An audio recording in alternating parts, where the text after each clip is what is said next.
So it's autumn or fall here in Australia, and I'm presently in the middle of doing all of my plant chores to prepare my plants for the winter season. And that includes spraying every plant in my collection with a preventative bug treatment. All my plants are being sprayed, every single one of them. Well, except for my carnivorous plants. I'm not really sure how this treatment would go on penguicula, fly traps, nepenthes, all those different types of carnivorous plants. But I don't get bugs on them, and I have never gotten bugs on them anyway.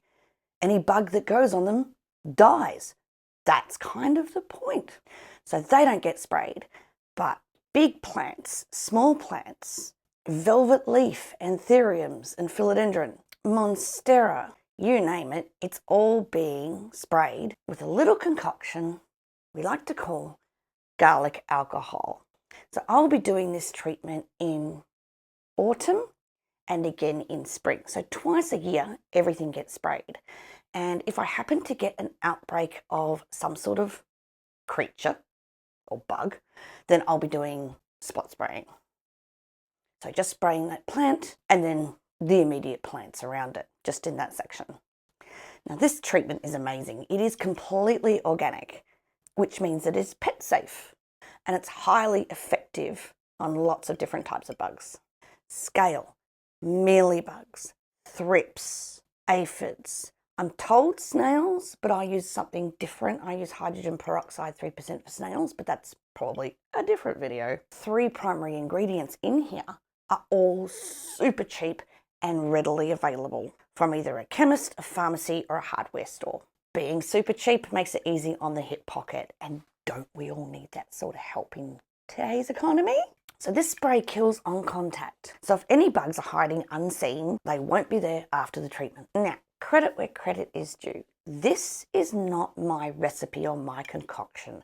I am riding the coattails of others who have done the research, refined the formula, and are using it very effectively. So I originally found this recipe, or a variant of it, on the Ninja Orchids channel. Nina was having issues over there with a moth larvae, and I'm also aware that Julie from Julie's Orchids also uses it to great effect. I'll link Nina's original video down in the description because it goes into a significant amount of detail on the properties, particularly of garlic. Who knew garlic would repel lots of bugs and insects? But her video goes into quite a lot of detail about the properties in garlic that are quite specific to repelling, and I think also she mentioned it was a little bit of a fungicide. Now I use tea tree oil as my fungicide, but that's, we're in different parts of the world. But yeah, she goes into the properties of garlic and the who's and whys and wows of how this works. I'm not getting into any of that. I know it works, it's fantastic, it's super cheap to make, it's so easy to make. It works for them, it works for me. So separately I've been using isopropyl and alcohol. Isopropyl alcohol and water to great effect anyway. So I'm just going to be adding a couple of little ingredients. So what are the 3 ingredients? Garlic, isopropyl alcohol and paraffin oil. And next you're going to see me make up some of this mix and give it a go. But before we get into the next section of video, I forgot to introduce myself. My name is Sharon. This is Rare Roots of Joy, a channel for plant parents. And if this is content that you think you might enjoy, consider subscribing. If you get value out of this video, don't forget to give us a little bit of a like, maybe a share. But now let's get on with the video, huh?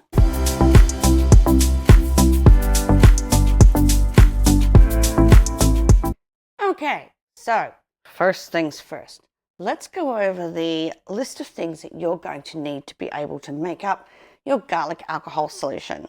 So first of all, you are going to need some sort of strainer. The finer the better. I'm going to come back to that when we go through why we need the strainer. Next, you're going to need some alcohol, and this is isopropyl alcohol 70%. Now, I get mine from Melbourne Solvents. I actually use this for a lot of different things, including plant maintenance, but also I use it for things outside of plant maintenance, so I usually get it by the 5 litre. You're going to need a 1 ml syringe. You are also going to need some paraffin oil. Now, specifically, this is paraffin oil. It's not paraffin wax. You can't melt down a paraffin candle and get the same result. So just be aware that what you're looking for is paraffin oil. You're going to need a cup. So I've got a 250 ml cup. You're going to need some garlic. Now, I tend to cheat. I don't cut up garlic cloves. I use crushed garlic. It's a cheating method, but it works. You're going to need a spray bottle. And you're going to need some coffee. Now, this is for you. So the first step is to put the water in that you're going to want to use. Now, there are ratios because you're going to want to have a ratio of alcohol to water, and the ratio is 2 to 1. So I'm going to use 250 mils of water to 125 mils of isopropyl alcohol. And the first thing I'm going to want to do is actually put the water into the bottle.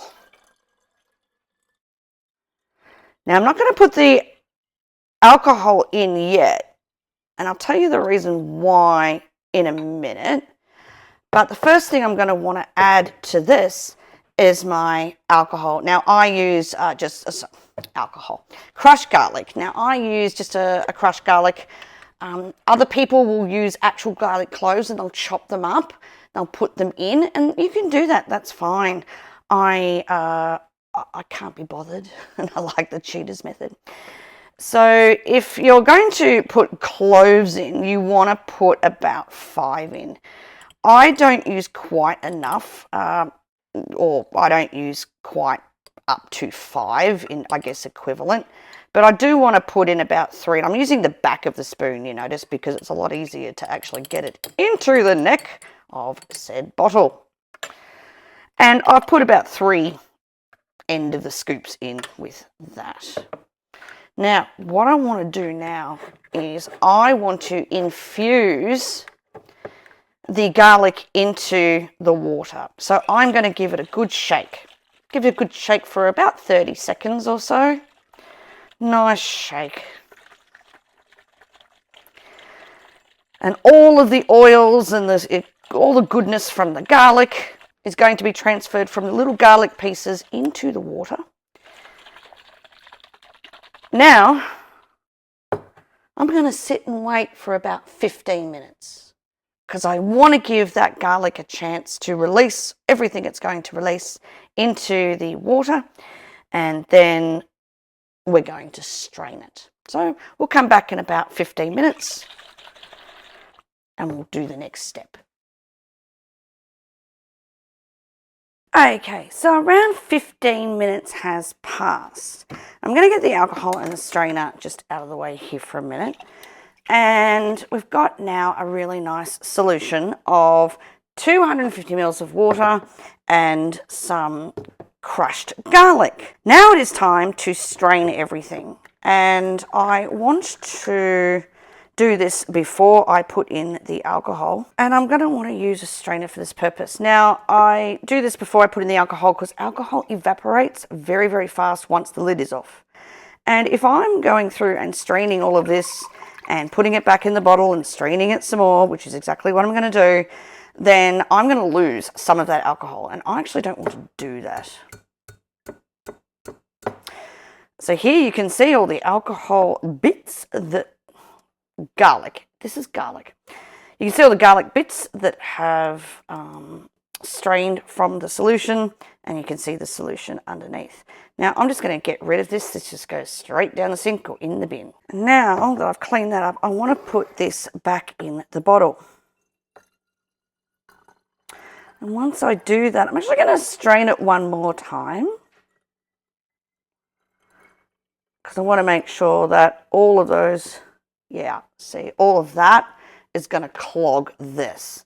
So that's why I actually want to get rid of all of that. So I can actually just wash that out. So I have rinsed that, and now I'm going to strain one more time. There we go. And you can see very, very little is left. We'll get rid of that. And that's essentially our straining done. You might see a little bit of a top at the top around the edge, so you can sort of scoop that out with your finger. Wash that off. And then we are ready to put this 250 mils of garlic infused water into our bottle.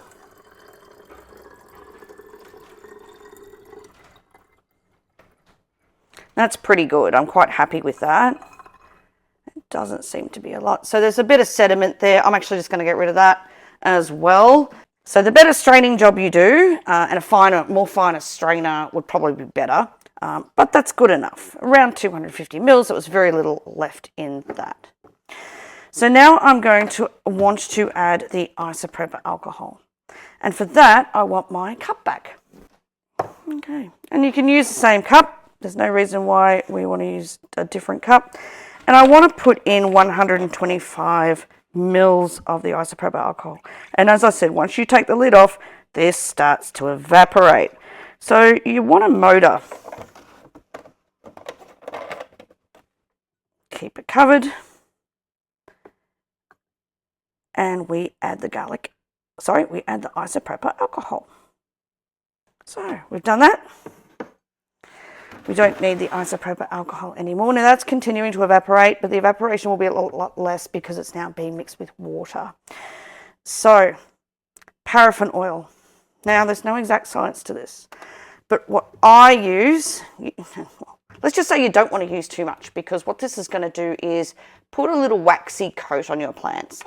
And, you know, a lot of people have done a lot of testing with their own collections on what type of oils that you can use. Some people, particularly in things like white oil, they might use an olive oil or a sunflower oil or a canola oil. I find those far too thick and they block the stromata, which is really important for the plant. Now I want to use around 1 ml for this solution here. Now I've drawn up 0.9 mil. That's good enough. Doesn't have to be an exact mil, but you know, and I'm going to put that into there. If you're making up less of a solution, and you can see that it's quite oily, it will put an oily coating to the plant, but it is far less thick and a lot more conducive to what we want to achieve. We just want to put a layer of oil to, you know, repel those awful pests. So now I'm going to put the lid on and I'm going to shake thoroughly, because I want to mix a bit of that oil all through the solution. And there we are. We have our garlic infused alcohol with our paraffin wax in it. That's now ready to spray on our plants. Now when I do this, I bring my plants to the sink because I want to drench the entire plant. And when I say drench it, I mean drench it. You want to get in every single crevice. And I've got this cute little Monstera tie here, which I've never had a problem with bugs on this particular plant, but I don't care. She's getting a spray anyway, because my entire collection is getting sprayed. So more is better than less.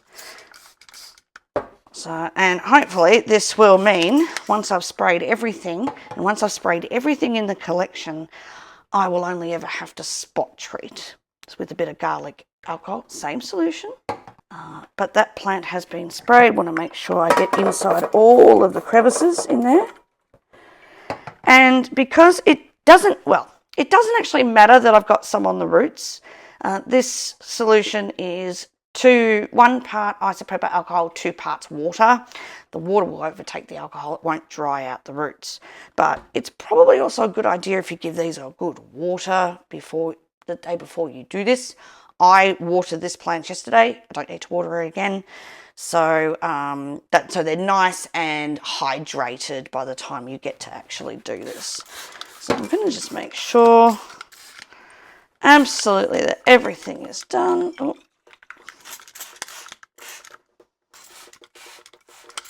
And you can see that the spray is coming out pretty well. There's not much that actually gets stuck in there. If it does get stuck, just do that. I find that that clears my particular bottle. And there we are. She can spend a couple of minutes draining in there, and then she's going to go back to her spot. And it's as simple as that. So I hope you enjoyed that and got some value out of that. Now, some quick tips before we go. First tip, you're going to want to do this on a warm day, but not too warm. Do it in the shade of a warm, drier day, and do the treatment early. That way you've got the entire day for all the plants to really dry themselves out, because you probably don't want lots of moisture sitting on these plants for too long and running the risk of rot or crown rot or leaf rot or anything like that. Give the plants time to dry out. And last tip, well, less of a tip, more of a warning. You will likely, if you spray all of your plants and you've got a decent collection, probably will end up feeling like you're in a Sicilian pizza restaurant or an Italian restaurant. Now that smell is going to last for about 24 hours after you finish spraying. Now I can see people already in the comments like, oh, but Sharon, I don't really want my plants or house to smell of garlic. Yeah, okay. And you know what you really don't want? You don't want aphids. You don't want thrips. You don't want mealybugs. And you don't want scale. That's what you don't want. And who doesn't love a little garlic?